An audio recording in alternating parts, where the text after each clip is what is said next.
अंतर्राष्ट्रीय prime time show में आपका स्वागत है।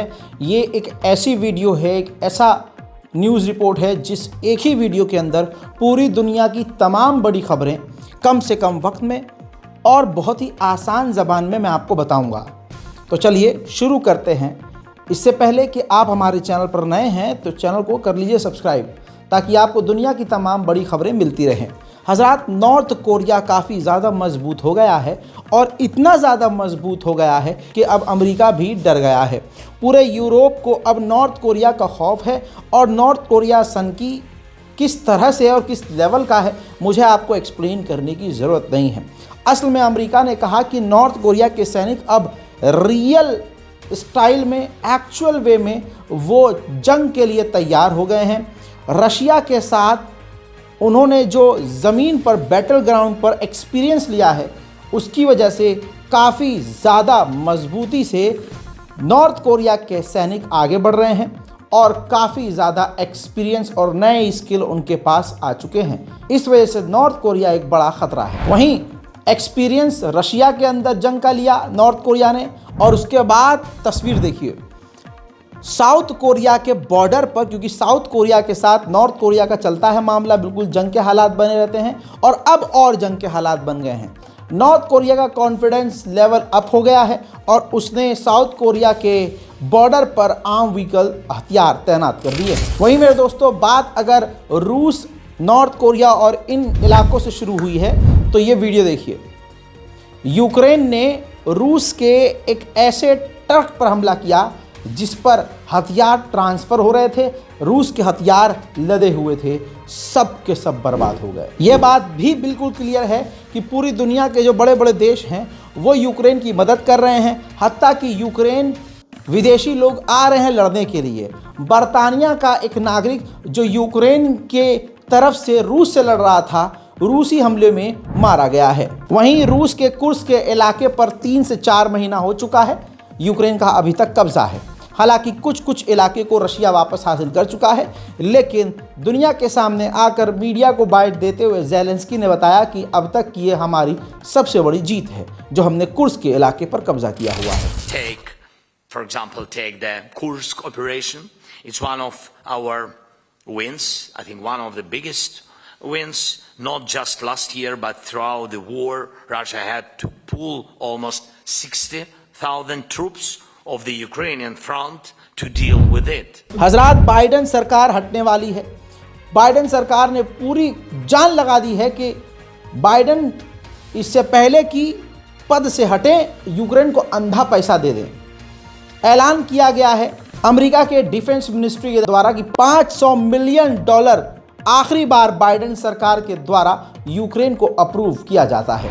We must not let up, and that's why I'm announcing today another presidential drawdown authority package valued at $500 million. It includes additional missiles for Ukrainian air defense, more ammunition, more air-to-ground munitions, and other equipment to support Ukraine's F-16s. हजरात, रूस ने बहुत सख्त रुख अपनाया है। ये red देखिए, ये एक रेड का वीडियो है जिसमें रूस ने एक रशियन लड़की जिसकी उम्र 18 साल है उसको गिरफ्तार करके जेल भेज दिया है, क्योंकि वो यूक्रेन के लिए जासूसी कर रही थी। आपको हैरानी होगी, कोर्ट के अंदर आनन फानन सज़ा सुनाई गई है, वो भी 18 साल की इस लड़की को 20 साल की सज़ा सुना दी गई है। अमेरिकी ऑफिशियल ने कहा है कि अगर रशिया यूक्रेन को हरा देता है तो फिर यूरोप को और अपने आप को बचाने के लिए अमेरिका को $800 बिलियन खर्चा करना पड़ेगा रूस से बचने के लिए। उधर यूक्रेन घातक हमले रूस के इलाके पर कर रहा है।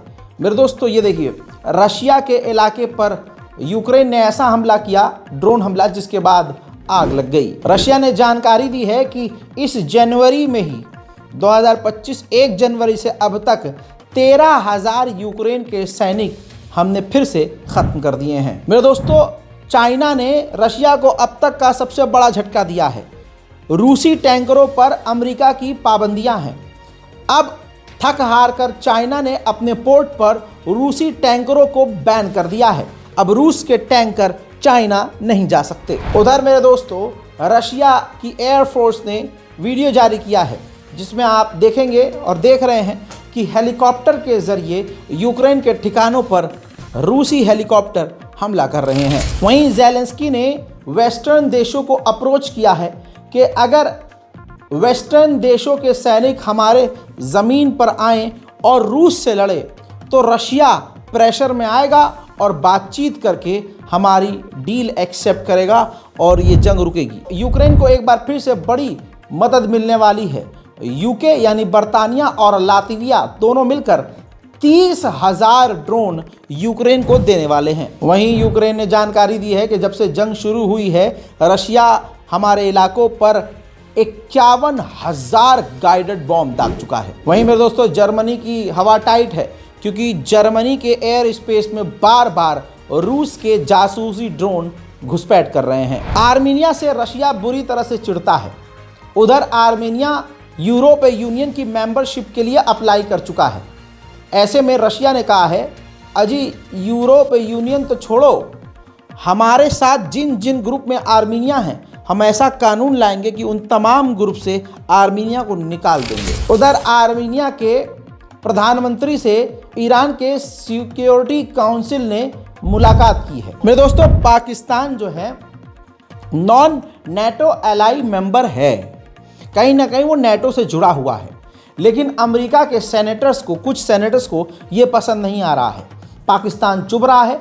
अब वो एक कानून लाने वाले हैं, एक प्रस्ताव लाने वाले हैं जो कि अगर अमेरिका की पार्लियामेंट में पास हो गया तो Pakistan non NATO ally membership से भी हाथ धो बैठेगा। मेरे दोस्तों सालों बाद बांग्लादेश की नेवी समुद्री सेना पाकिस्तान पहुंची है और पाकिस्तान के साथ मिलकर समुद्र में ड्रिल करेगी और पाकिस्तान की नेवी से स्किल सीखेगी। अब देखिए भारत की भी सुन लीजिए। भारत एक अनडिवाइडेड इंडिया नाम से कॉन्फ्रेंस करने वाला है, मीटिंग करने वाला है। बड़ी बात इसमें यह है कि भारत ने इसमें कई देशों को बुलाया है और इन देशों में जिनको इनवाइट किया है उसमें बांग्लादेश और पाकिस्तान दोनों को इनवाइट किया है। इसके अलावा भूटान, म्यांमार, श्रीलंका, अफगानिस्तान, मालदीव, नेपाल भी शामिल हैं जिनको इनवाइट किया है। मैंने आपसे बताया था कि तालिबान की गवर्नमेंट से पहली बार ऑफिशियली भारत ने दुबई में मुलाकात कर ली है।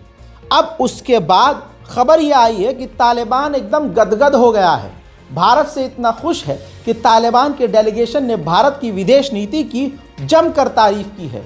और बड़ी बात यह है कि तालिबान की सरकार ने पाकिस्तान की शिकायत भारत से की। उधर मेरे दोस्तों इंटरनेशनल पासपोर्ट रैंकिंग आ गई है जिसमें साल में एक बार लिस्ट जारी की जाती है जिसमें बताया जाता है कि कौन से देश का पासपोर्ट मजबूत है, बेहतर हुआ है। हजरात भारत की सरजमीन से अगर आप ये खबर देख रहे हैं तो भारत के लिए बता दूं बुरी खबर है। भारत 5 स्थान नीचे आ गया है। रिपोर्ट आपकी स्क्रीन पर है। पिछले साल भारत 80 नंबर पर था यानी ऊपर था, अब सीधा 5 पायदान नीचे आ गया है और 85 नंबर पर अटक गया है। सबसे बेहतर, सबसे मजबूत पासपोर्ट पहले नंबर पर सिंगापुर का है, दूसरे नंबर पर जापान का है, तीसरे पर Finland, France, Germany, Italy, south Korea और स्पेन का है। चौथे नंबर पर मजबूत passport Australia, Denmark, Ireland, Luxembourg, Netherland, Norway, Sweden का है। 5वें नंबर पर पूरी दुनिया में सबसे मजबूत जिनके पासपोर्ट हैं वो है बेल्जियम, न्यूजीलैंड, पुर्तगाल, स्विट्जरलैंड और बर्तानिया।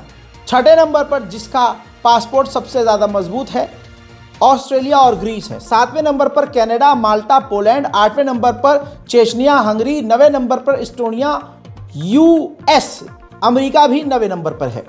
और उसके बाद 10वें नंबर पर लातविया, लिथुआनिया, स्लोवेनिया, यूएई। 11वें नंबर पर क्रोएशिया, आइसलैंड, स्लोवाकिया। 12वें नंबर पर मलेशिया। 13वें नंबर पर लाइचेनस्टाइन, ये पता नहीं कौन सा देश है, ससुर का नाती, प्रोनाउंसिएशन पे मत जाइएगा। 14वें नंबर पर साइप्रस है। 15वें नंबर पर बल्गेरिया, मोनाको, रोमानिया। और 85वें नंबर पर, क्योंकि इंडिया दिखाना ज़रूरी है, तो 85वें नंबर पर आ चुका है 85 स्थान पर भारत। लेकिन पाकिस्तान का हाल सबसे बुरा है।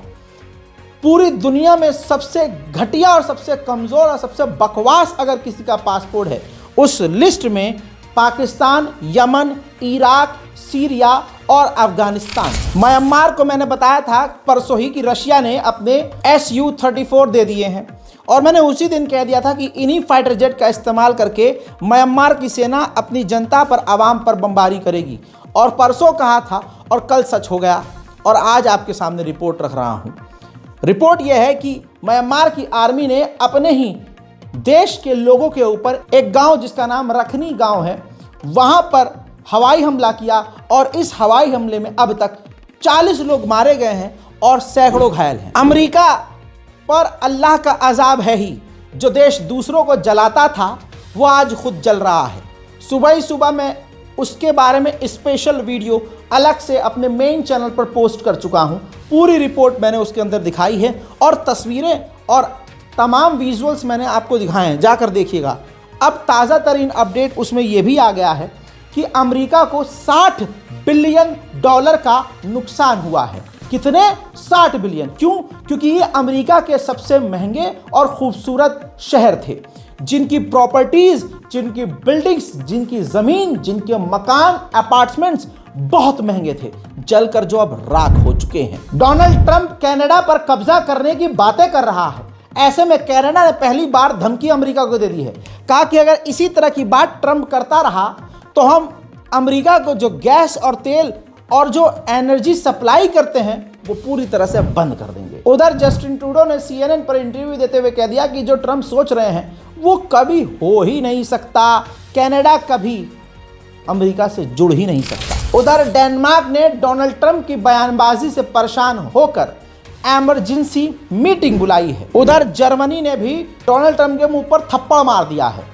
कहा कि ये जो ट्रंप कह रहे हैं कि नेटो को अपने डिफेंस का बजट 5% बढ़ाना होगा, ये तो बहुत ही ज़्यादा है, ऐसा हम नहीं करने वाले। उधर इटली की प्रधानमंत्री ने कहा है कि अमेरिका अपनी ताकत का इस्तेमाल नहीं करेगा ग्रीनलैंड को कब्जा करने के लिए। यहाँ बर्तानिया भी एग्री नहीं करता ट्रंप की बातों से। ब्रिटेन की गवर्नमेंट ने कहा कि हम यही मानते हैं कि डेनमार्क का हिस्सा ग्रीनलैंड रहेगा, अमेरिका ऐसा कुछ नहीं करेगा। उधर ब्राजील में भी एक और पैसेंजर विमान क्रैश हुआ है। इससे ज़्यादा मैं तस्वीर दिखा नहीं सकता, विचलित करने वाली है। ये ब्रेकिंग न्यूज़ है। फिलहाल अभी ये अपडेट नहीं है कि कितने लोग मारे गए हैं, लेकिन सभी लोगों के मारे जाने की आशंका है। उधर तुर्की ने इजराइल और अमेरिका को डराने वाला हथियार बना लिया है। जैसे इजराइल ने लेज़र हथियार बनाया जो उसका इतना कामयाब नहीं है, तुर्की ने, यह तस्वीर देखिए, तुर्की ने एक ऐसा लेज़र हथियार बनाया जिसको 15,000 फीट ऊंचाई पर ले गया, और 15,000 फीट ऊपर से अपनी लेज़र गाइडेड मिसाइल से जो उसने टेस्ट किया तो बिल्कुल सटीक निशाने पर हमला किया। यानी अब तुर्की की ताकत में और बढ़ोतरी हो गई है। यूके के प्रधानमंत्री थे कायर स्टारमर, स्क्रीन पर आपकी ये तस्वीर है उनकी। पता नहीं क्यों एलन मस्क पर्सनली इनसे खुन्नस खाया हुआ है। इसने अमेरिका के बड़े नेताओं से और एलन मस्क ने बर्तानिया के ही विपक्ष के नेताओं से मीटिंग की है, और मकसद ये है कि ये जो पूर्व प्रधानमंत्री ऑफ बर्तानिया हैं स्टारमर, ये दोबारा से कभी प्रधानमंत्री पद के लिए बर्तानिया में खड़े न हो सके। उधर यूरोप का सबसे बड़ा ऑयल सप्लायर पता है कौन बन गया है? भारत। हिंदुस्तान पूरे यूरोप को सबसे ज्यादा तेल देने वाला देश भारत बन गया है। सऊदी अरब को भी पीछे पछाड़ दिया है।